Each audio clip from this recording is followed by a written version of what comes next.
Hello there, it's Tania Gabrielle, Wealth Astro-Numerologist. Welcome to Star Codes. This is the forecast where we look at an upcoming event in the stars and numbers, and in this case, it's several events.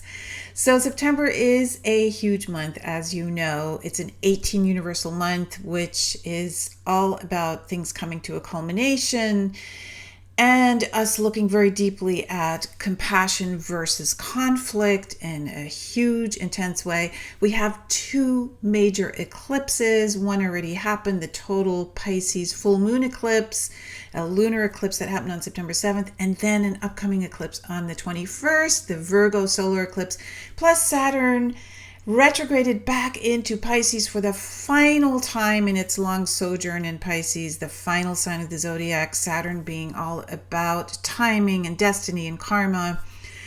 And we have a few major additional events coming up that really are bringing everything to a big climax in September, and that all happens between around the 20th and the 24th, 25th. So what we're going to focus on is Mars. Mars is a major focal point during this period. There's going to be a finger of God pointing to Mars, and fingers of Gods are always destined events, and we have several in September, so September is already heightened by that as well. So Mars will be also square to Pluto, and it's not just Mars, it's Mars and the moon. So we'll go into that. And Pluto and Mars are co-rulers of Scorpio, and Mars will be in Scorpio with the moon, which is crazy. And then we'll also focus on Pluto because there's something very dynamic happening with that planet that is highly unusual. And we're going to look at the Geodetic astrology as well, the intensifications around the world where this is coming to a head.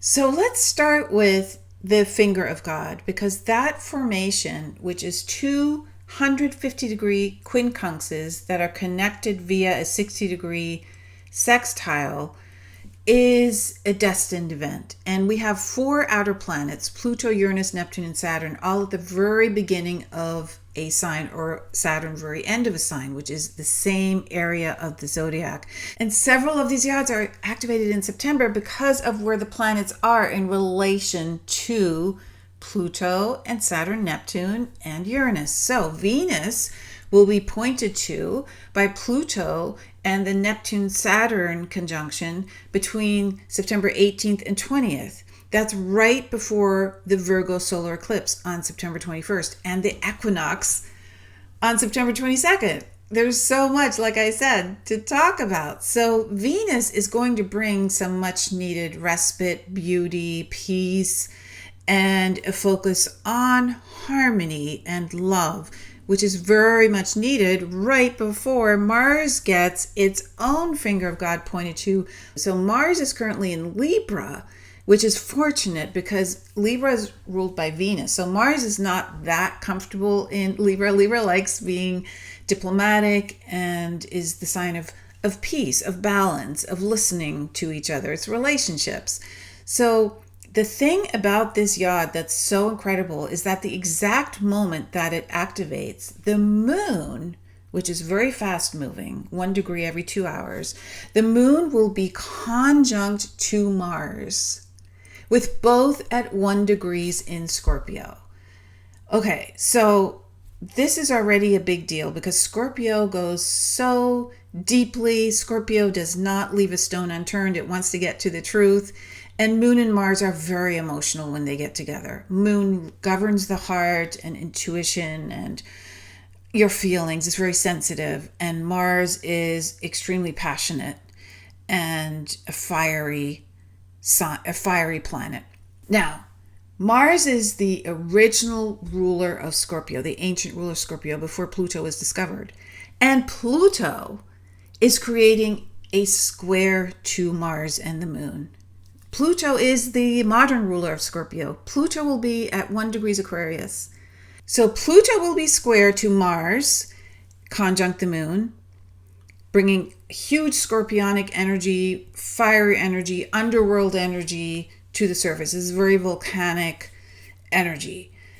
And then we have the actual finger of God, which is created by Uranus in Gemini, 150 degrees from Mars. And on the other side is Neptune and Saturn. So that's a conjunction. Neptune is still in Aries, 0 degrees Aries, and Saturn is at 28 degrees in Pisces at this point. They are conjunct at the very end of the zodiac and the very first sign of the zodiac. And what is Aries? Aries is Mars's sign, right? So Uranus is coming at Mars from one end of the spectrum, from Gemini, very fast moving air energy, flight, taking flight.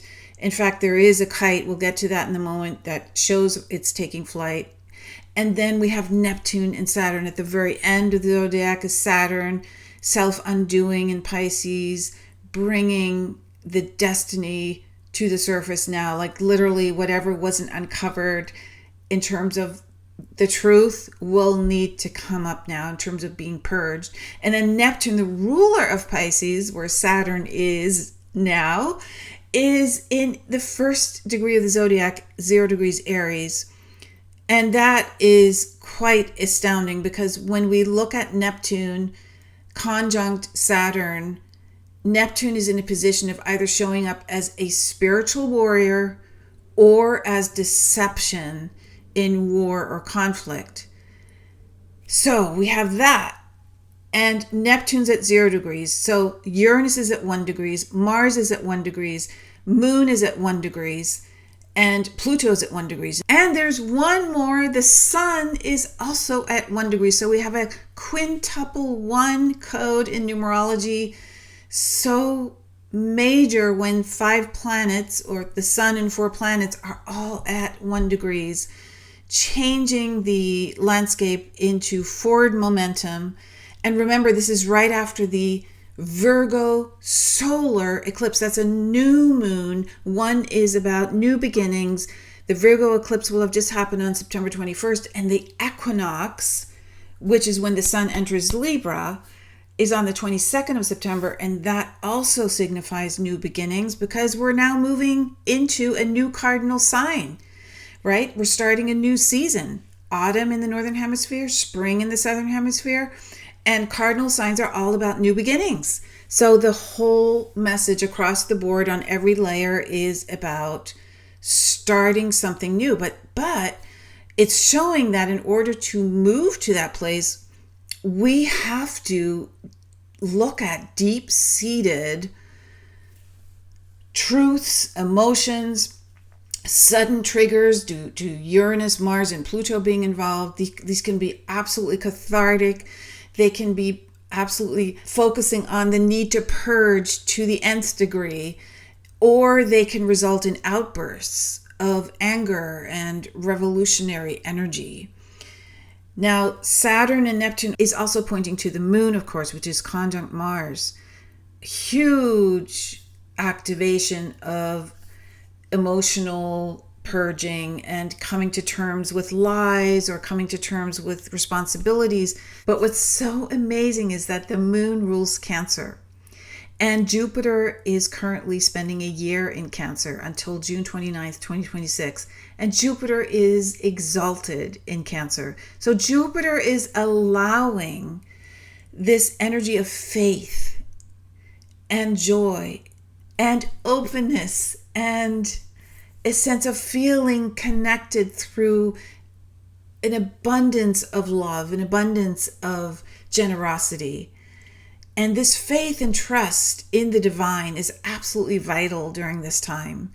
So the moon being exactly merged with Mars at 1 degrees in Scorpio is being helped by its own water sign. Scorpio is also a water sign, having Jupiter in it, right? So, and the other thing is that the sun is currently having just moved into Libra, and Libra is ruled by Venus, and Venus is the other benefic. So there is a lot of beautiful energy too at our disposal. Now I want you to look at the purple pointer in the map because it points from Uranus to Mars and from Neptune and Saturn to Mars, Mars and the moon. You can see the conjunction there, Mars and moon, that's in red. And so I've added yellow lines too, so you can really see the finger of God pop on the actual chart. So Saturn gives a sense of timing, of destined events. And in Pisces, Saturn is undoing everything that is egocentric. It's digging in to reveal alignments that are so self-centered, that are solely for selfish reasons with no regard to others, no regard for the greater good. Neptune in this position of 0 degrees Aries, the first degree of the zodiac, is bringing new beginnings, but it's also showing up as a spiritual warrior. Then Saturn's coming in and showing us the deception, right? So this conjunction is so powerful. Also, with the total lunar eclipse in Pisces, that we cannot forget, that happened on September 7th. That truly launched so much here because Saturn had just moved into Pisces on September 1st. And then we have this complete full moon eclipse in Pisces, inviting you to heal, to cleanse, and also focus on water. Water is the most cleansing, healing element we have, and we are gifted with an incredible way to release, and that is to be able to cry. Crying elicits the greatest relief we can have. It is natural, though we've been programmed, of course, especially in the Western culture, to feel embarrassed if we cry. My sense is the embarrassment arises from our own unresolved trauma that is triggered when we hear somebody cry, because it's asking our heart to join, it's asking our heart to empathize. And so how can we be fully comfortable with that if we still have unresolved trauma within us?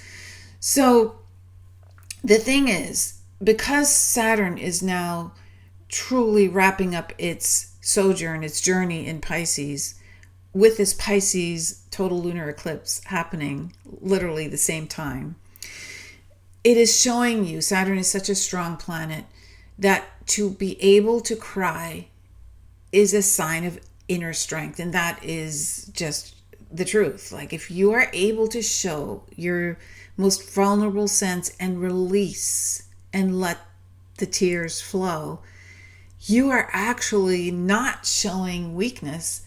It's the opposite of what we've been taught. You're showing strength. That's the sacred warrior that Neptune in Aries is also bringing to the fore. So we need to take crying and transformation seriously. Because why do we cry? We're allowing ourselves to cry to feel something, to feel surrender and love, and to just unconsciously heal something that we wouldn't otherwise be able to heal because our mind cannot reach those realms. So it's a way to release and replenish. And when you cry, you are completely present. You cannot be in the past or in the future because you are completely connected to your body, to your heart, and you know that as you're crying. You are so present. It is so deep, and we can feel it. And we feel that relief even in the minutes after we finish crying, right?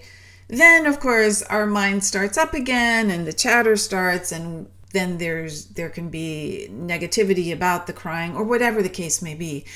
The point is that emotions are very important, and they're just this unseen energy that moves through our body, and it keeps moving through our body. Emotions deeply impact our health, and so we need to understand that transforming our emotions through tears or transforming our emotions into higher vibrations, these are two ways of, and that can be done through music. It can be done through many ways where we transform our emotions into higher vibrations. It can be done through what you're reading, what you're focusing on, taking a walk in nature, right? We can transform emotions into higher vibrations in a multitudinous of ways. And then crying is the other amazing, beautiful source we have, this divine gift we have to clear and heal our emotions.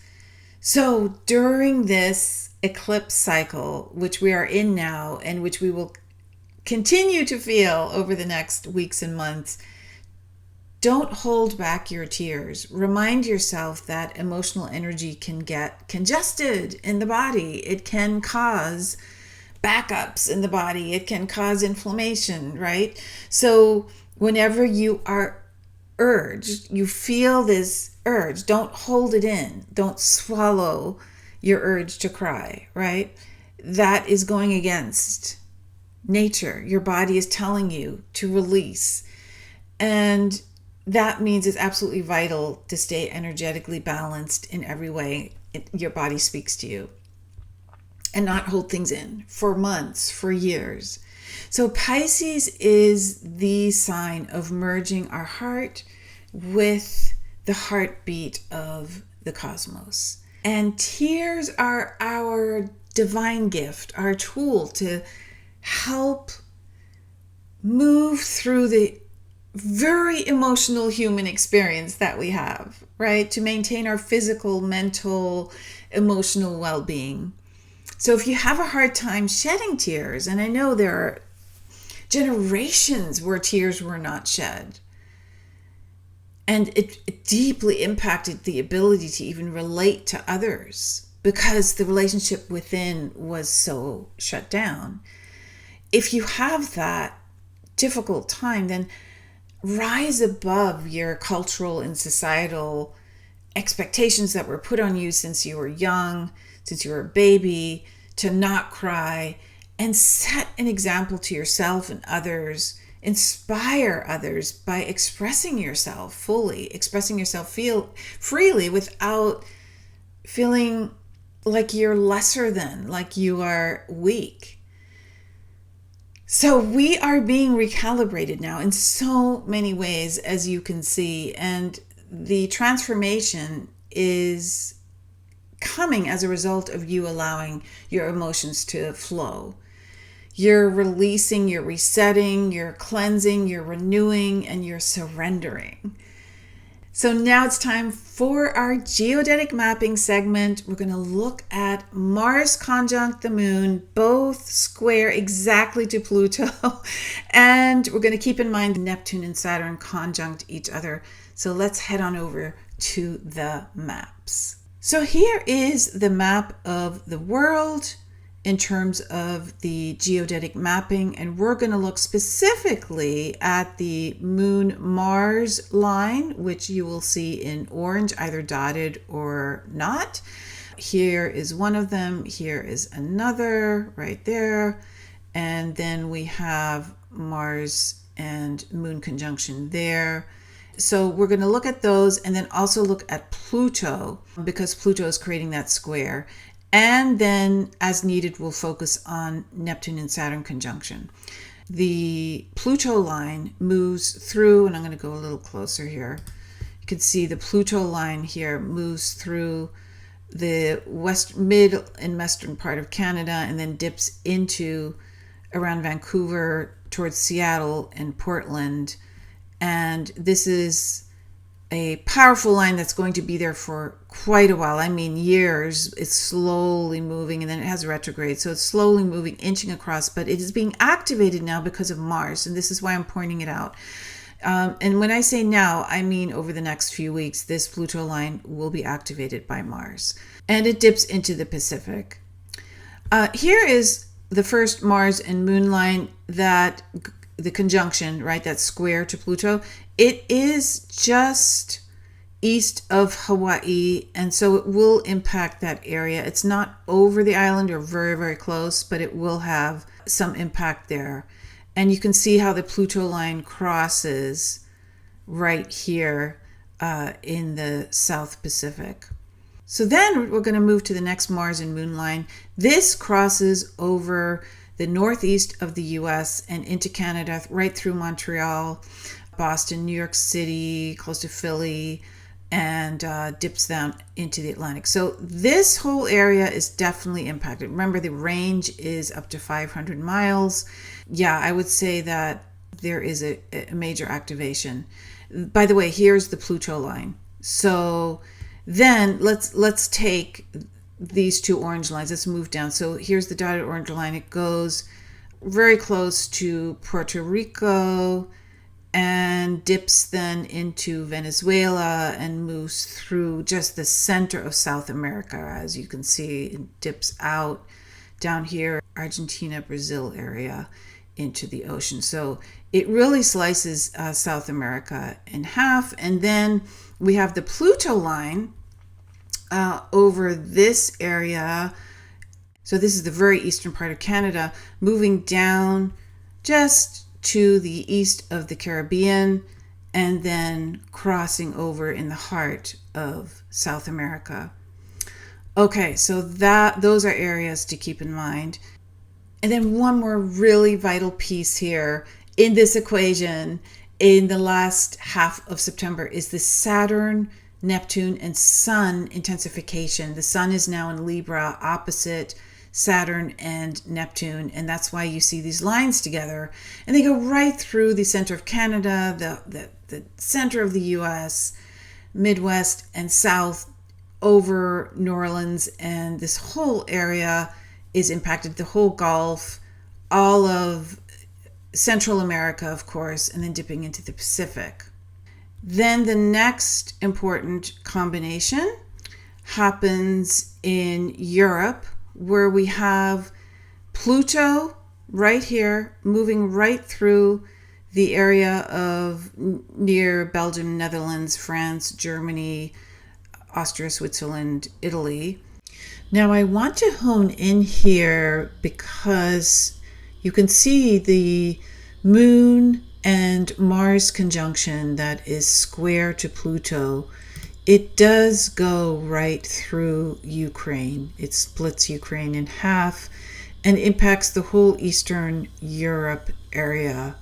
So Ukraine, Russia, Belarus, Poland, Romania, etc., and then dips in through Turkey and close to Greece, goes through the far eastern Mediterranean near the Middle East, and then through Egypt, whereas the Pluto line crosses right there. I believe that is the Sudan, and then southern Sudan, and so they go through this part of Africa.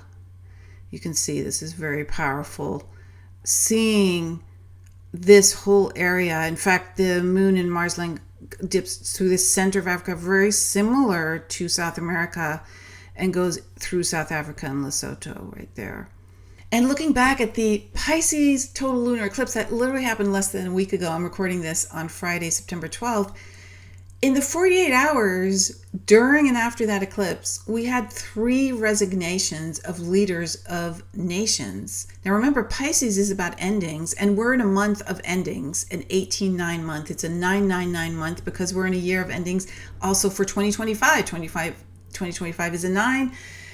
September is the 9th month, and September is an 18-9 month. And lo and behold, Pisces being endings as well, the final sign, we had that total lunar eclipse in Pisces. And then in Japan, the prime minister resigned. In France, the prime minister resigned, or president, I forget the name of the leader, but also that one was the third in 14 months. So big stuff happening in France, as we can see in the Geodetic mapping. The Saturn, Neptune, and Sun intensification, which is spilling into the United Kingdom and France. And remember, one of the resignations happened in France. France is in turmoil, and there's just a lot going on. We also have Spain impacted, and Algeria, and the western part of Africa, as you can see here. And then in Nepal, the prime minister resigned as well. So just so much going on. And in my free newsletter, I do mention more about the specifics. I know you wonder, well, how could it be more specific? But I do send like around 3 or 4 newsletters a week that are free. You can go sign up on my website, taniagabrielle.com, and you can get all my star code forecasts for free.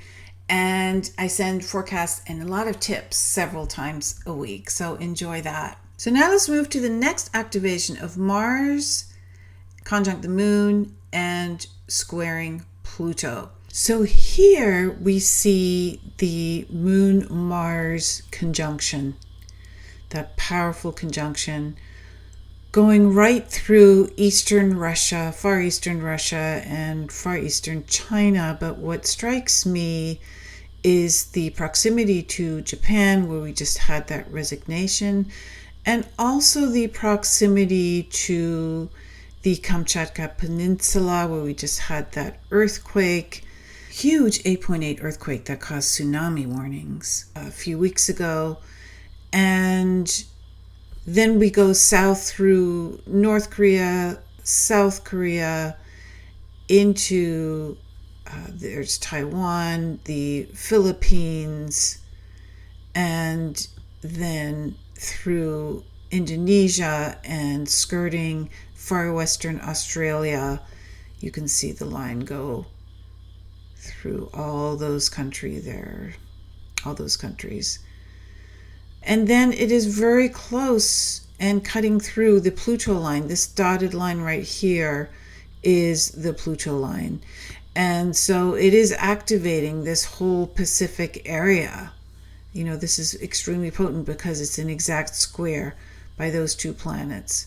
So that is also something to keep in mind. There's the Pluto line going through Western Australia. Again, it's not very populated here, but the Mars and Moon line does go near Perth and this part of Western Australia. And then if we look at the intensification of Saturn with the Sun and Neptune, you can see it here. It happens over Russia, Mongolia, Kazakhstan, into China, India, Bangladesh, Myanmar, and dips into the Indian Ocean. And so this is another powerful area of activation. So as you can see, there is so much being impacted, a lot of energy that is intensified. And Pluto plays a huge role also because Pluto is now out of bounds, intensifying its impact even more, and because Pluto is square to Mars right now, the co-rulers of Scorpio. Really amazing stuff. Now, Pluto recently moved into Aquarius and is changing the world. So we have so much Pluto energy to understand and to embrace. And I have this wonderful free masterclass, Pluto in Aquarius, Astrology Shift for the Ages. You can get instant access at shiftfortheages.com. You'll discover Pluto and Aquarius's impact on your life, how to prepare, what to look out for, how to use the stunning freedom and power frequency. And we'll look at historical Pluto and Aquarius periods.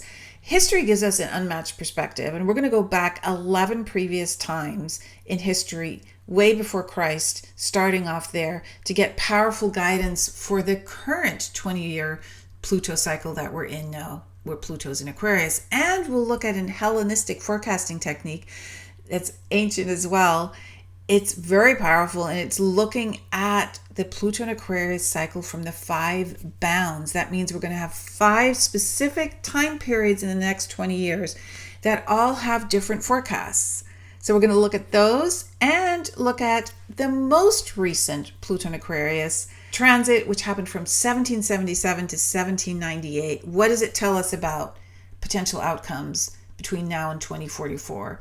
And so much more. And you can watch it all at shiftfortheages.com. So enjoy that free masterclass. And I send you so much love and courage and fearlessness as we move through this second half of September. It really is coming to a major climax now due to all the numerology and astrology codes that are being activated at once. But it is all for a good cause. There is a lot to see. We're in the 2020s. This is the decade of vision, of seeing things clearly. So when we see things, we can't unsee them, and that propels us forward to stay on our path in the most high vibrational way. But we must be willing to bring things into the light. And that's what this time is about. So I look forward to seeing you again in our next video. in about a week's time and send you so much love.